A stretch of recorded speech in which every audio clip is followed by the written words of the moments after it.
რადგან გადაწყვეტილების მიღების მომენტი. შევარჩიე დრო, რომელიც შეუსაბამო იყო გავსის განზრახვისთვის. ეს იყო სიცოცხლის გარისკვა. დიახ, სიცოცხლის გარისკვა დილით 3 საათზე ჩავუშვი თოკი, გავუშვი თოქს ხელზე, ჩავეშვი ოკეანეში. მე რო წარმოვიდგენ, რომ ჩავხტე ეკიპაჟის უფროსმა გაგაფრთხილათ, რომ მივდივართ ამერიკაში. დიახ, რაღაც ჩაირთო შენს გონებაში. დიახ, ნამდვილად იყო ეს მომენტი, რომ ჩაირთო ჩემს გონებაში, ვეძებურ გონებაში.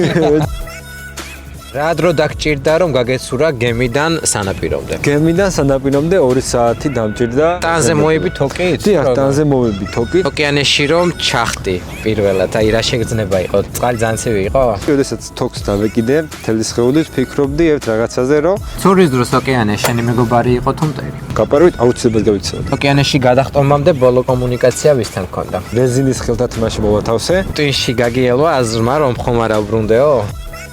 ჩეს ხეულს უფრო ენდე იმ მომენტში თუ სამყაროს ღმერთს არ ჩემს ხეულს. გამოხედი, ესე იგი კონექტიკუტის სანაპიროზე, მოიხედე, გემი ჩანდა ისე ხელი იქიდან. გავუქნიე. იმას რაც გააკეთე, მამაცობაც უნდა და მშიშარარაში ხარ. ჯობს მონობაში გადადგაცებულს თავისუფლების ძებნაში მკვდარი. მივადექით ყველაზე საინტერესო ნაწილს. როგორც კი ხმელეთს შევეხე, მე ხლა საით. როგორ ფიქრობ, სიცოცხლე საჩუქარია თუ ვალდებულება? ერთი კრახი, ანუ შენი ცხოვრება არ დაინგრევა. ოჯახმა რო გაიგვა მის შესახებ რა რეაქცია ჰქონდათ? ბეთხოვი სანთებელა.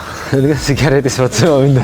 ტრამვა ხომ არ დაგიტოვა ამ შენმა თავგადასავალმა? მოვხდი ციხეში, ამოვყავით თავი. ეს მათხოვარი ვინ მოვიდაო? მადლობელი ვარ, რადგან ეს მათ გარეშე არ მოხდებოდა არანაირად. მადლობელი კი იქნება, დანაშაული შეგრძნება რატო არ გაქვს? შენ ხარ მუსულმანი, მე ვარ ქრისტიანი.